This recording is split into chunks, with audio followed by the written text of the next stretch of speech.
We had been in Portugal for exactly 9 days, celebrating our first real family vacation in 3 years, when my sister Deirdre sent a text message that would end up costing us considerably more than the vacation itself.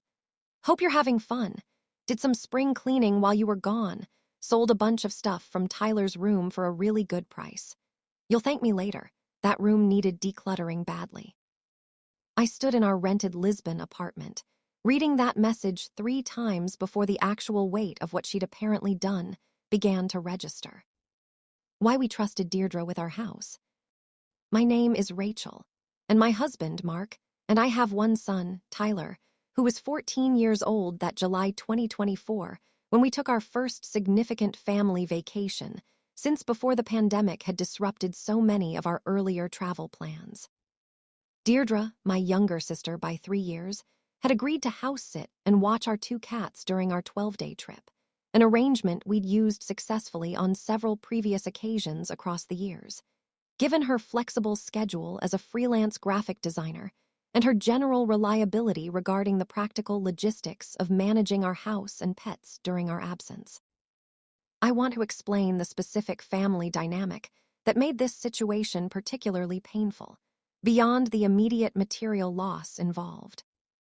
Deirdre had, across the preceding several years, developed a persistent, if generally low-grade, resentment regarding what she perceived as an imbalance in our parents' financial support between the two of us.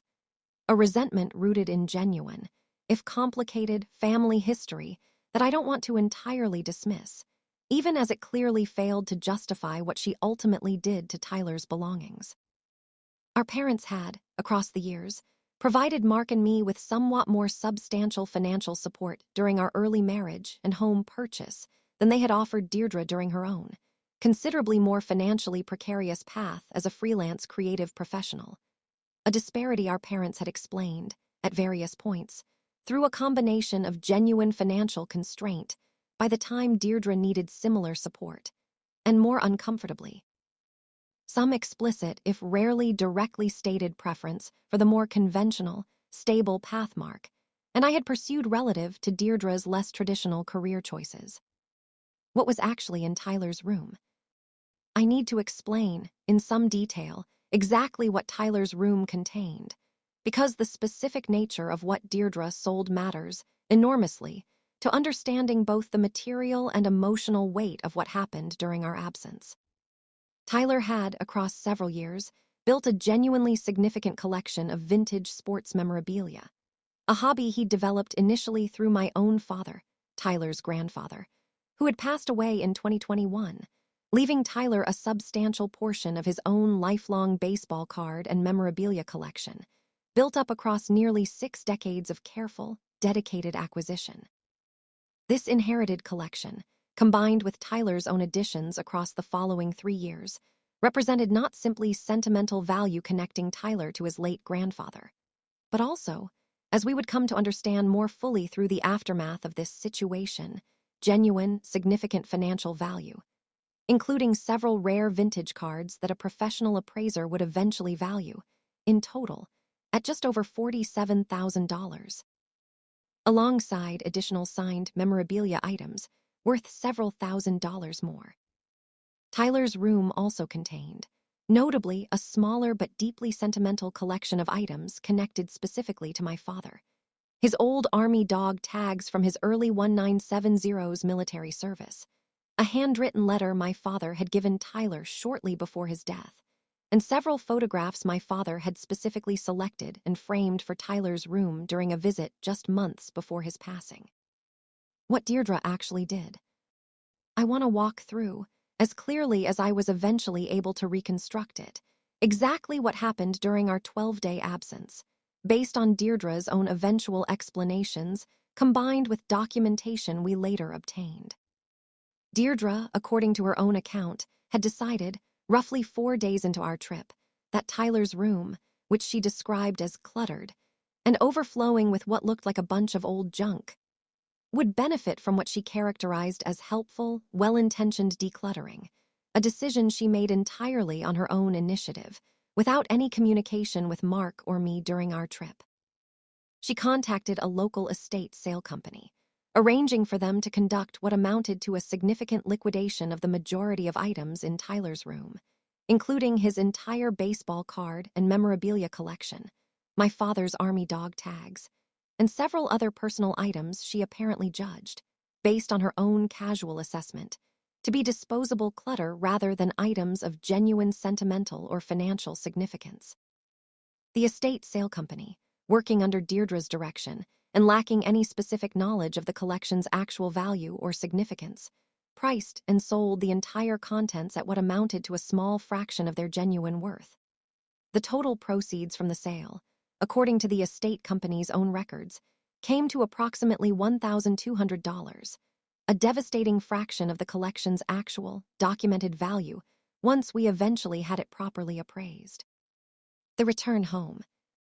I want to describe the specific, disorienting experience of walking into Tyler's room for the first time after our return from Portugal, because the visual reality of what greeted us carried a weight that Deirdre's brief, casual text message had entirely failed to prepare us for. Tyler's room had been almost entirely emptied. His display cases, his carefully organized card binders, the framed photographs and dog tags that had specifically connected him to his late grandfather, all of it gone, replaced with an unsettling, hollow emptiness that bore no resemblance to the carefully curated space Tyler had spent years building. Tyler himself, upon seeing his empty room, experienced what I can only describe as genuine, acute grief, not simply anger at losing objects, but a profound, immediate sense of having lost his last remaining physical connections to his grandfather, items that had carried, for him, considerably more significance than their monetary value alone could ever capture. "Where's Grandpa's dog tags?" Tyler asked, his voice carrying a specific, rising panic that I will not forget. "Mom, where's the letter he wrote me? Where's all of it?" Confronting Deirdre. I called Deirdre immediately, still standing in Tyler's devastated room, working to keep my own voice controlled enough to actually communicate clearly rather than simply erupting into the overwhelming anger I was genuinely feeling in that moment. "Deirdre," I said, "I need you to explain to me, in detail, exactly what you sold from Tyler's room, and I need you to understand that this isn't a minor issue we can simply laugh off. Some of what was in that room was irreplaceable." Deirdre's initial response carried a defensiveness that suggested she hadn't yet fully grasped the actual severity of what she'd done. "I don't understand why you're this upset," she said. "It was just a bunch of old cards and some random keepsakes taking up space. I got you a decent amount of money for stuff that was honestly just cluttering up that room." "Deirdre," I said, "those old cards were Dad's baseball card collection, the one he specifically left to Tyler when he died. Some of those cards are worth thousands of dollars individually. And you sold Dad's actual army dog tags and the last letter he ever wrote to his grandson for what sounds like almost nothing, without asking a single one of us first." The silence that followed this explanation told me, more than any words could have, that Deirdre had genuinely, catastrophically misjudged both the financial and emotional significance of what she'd disposed of during our absence. Attempting to trace and recover the items, I want to walk through the considerable effort Mark, and I invested over the following weeks attempting to trace, and, where possible, recover the specific items Deirdre had sold. Because this process revealed both the genuine severity of the financial loss and, eventually, a partial but meaningful path toward at least some recovery. We contacted the estate sale company directly, working with their records to identify which specific items had been purchased by which buyers during the sale, a process complicated by the company's relatively informal record-keeping for smaller estate liquidations, but one that eventually yielded contact information for several of the sale's most significant buyers. We retained a specialist in sports memorabilia recovery, a genuinely useful decision that helped us understand which specific items carried the most significant financial value and therefore warranted the most urgent recovery effort. Several rare vintage cards, in particular, that our specialist confirmed had likely been sold for a small fraction of their actual market value to buyers who may not have fully understood what they'd acquired. Over the following 2 months, Working through direct outreach to identified buyers, we successfully recovered approximately 60% of the collection's most significant items, purchasing them back, in most cases, at prices considerably higher than what they'd originally sold for during the estate sale. But still, in most cases, below their genuine appraised market value, since buyers who had recognized a good deal were, understandably, not eager to simply return items at the original sale price. We were not able to locate or recover my father's army dog tags or his handwritten letter to Tyler, items that had apparently been purchased, according to the estate company's incomplete records, by an anonymous cash buyer whose contact information had never been properly recorded. A loss that, unlike the financially valuable memorabilia, represented a genuinely permanent, irreplaceable absence, regardless of whatever financial recovery we eventually achieved regarding the rest of the collection. The financial and legal reckoning. I want to address directly the financial and legal dimensions of this situation, because Deirdre's actions, however she initially characterized them as simple, well-intentioned decluttering, constituted a genuinely significant legal matter given the actual scope of what had occurred.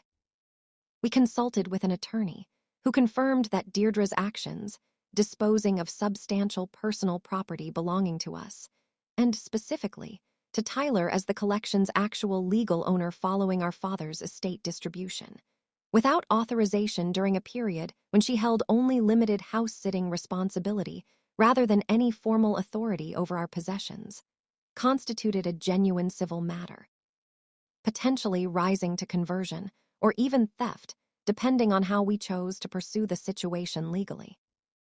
We ultimately chose, after considerable deliberation, not to pursue formal criminal charges against Deirdre, a decision rooted primarily in wanting to preserve whatever possibility remained for eventual family reconciliation, while still pursuing a formal civil resolution requiring Deirdre to provide meaningful financial restitution for the portion of the collection's value we were unable to recover through direct buyback efforts.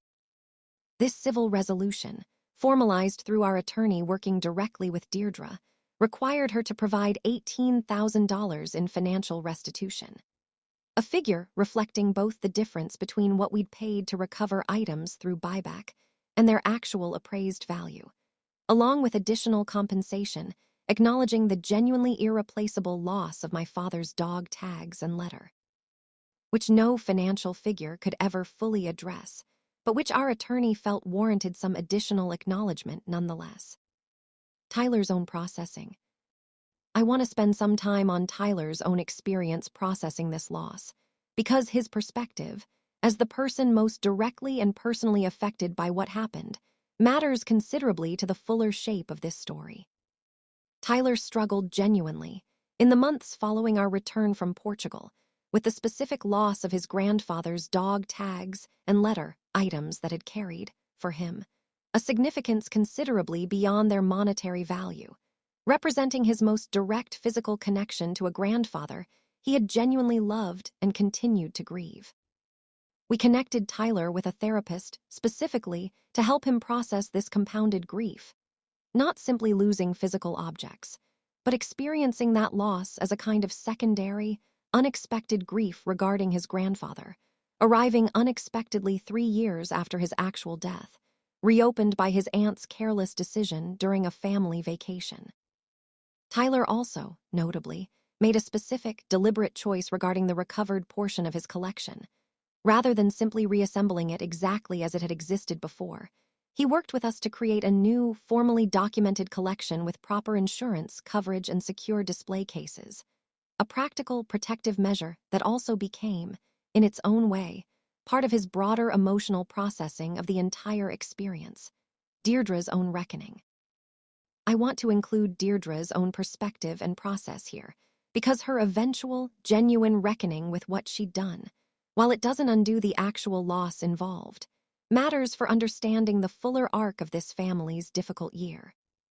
I think, Deirdre told me, during a difficult conversation several months after the initial incident, once the civil resolution had been formally settled, that I let years of feeling like the less successful, less financially stable sister build into a kind of careless resentment I never fully examined, one that made it too easy for me to dismiss the actual, genuine value, both financial and emotional, of what was in Tyler's room, because some ugly part of me had convinced myself that you and Mark simply had too much stuff compared to what I had. That's not an excuse. It's just the actual, uncomfortable root of how I let myself make such a catastrophic decision without even bothering to check with either of you first. I appreciated this admission, genuinely, while also being honest that rebuilding trust after this specific breach would require considerably more than a single moment of acknowledged self-reflection. Where things stand now, I want to be honest about the current, ongoing state of my relationship with Deirdre, rather than suggesting some artificially tidy, complete resolution to what remains. Genuinely, one of the more significant breaches of trust our family has experienced. Deirdre has completed the financial restitution required through our civil resolution, and has, in the time since, pursued her own individual therapy, specifically addressing the long-standing resentment and impulsivity that contributed to her decision. Our relationship remains functional, but genuinely more limited than it was before this incident. We speak at family gatherings, maintain basic cordial contact, but I have not restored the level of trust that would, for instance, involve leaving her responsible for our house and Tyler's belongings again in the foreseeable future. Tyler, now 15, has rebuilt a meaningful collection, protected now with proper insurance and secure storage, though he's told me directly, more than once, that no amount of financial recovery ever fully replaced the specific, singular loss of his grandfather's actual dog tags and handwritten letter. Items that existed, in their original, irreplaceable form, for exactly the number of years between my father's death and Deirdre's decision, and not one day longer. Epilogue. It has been just over a year since that text message arrived while we stood in our rented Lisbon apartment, and my family has spent much of that year working through both the practical, financial dimensions of Deirdre's decision and the deeper, more complicated emotional aftermath it created, particularly for Tyler. I think often about the specific, painful gap between how casually Deirdre initially framed what she'd done, sold it all for a good price, as though describing a minor, helpful favor, and the actual devastating scope of what that casual framing concealed. A grandson's last physical connections to his grandfather, gone, in most cases permanently, because of a decision made without a single moment of consultation with the people who actually understood what those items truly represented. I don't know if Deirdre and I will ever fully rebuild the closeness we shared before this incident. What I do know is that Tyler, despite everything he lost, has shown a resilience and grace throughout this entire process that has genuinely humbled me, choosing, deliberately, to honor his grandfather's memory through how he rebuilt what could be rebuilt, rather than allowing the permanent losses to define his relationship with his grandfather's memory going forward. Some things, once sold for a good price, by someone who never understood their actual value, simply cannot be bought back, no matter how much money eventually changes hands trying to correct the mistake. That's the specific, hard lesson our family learned this past year.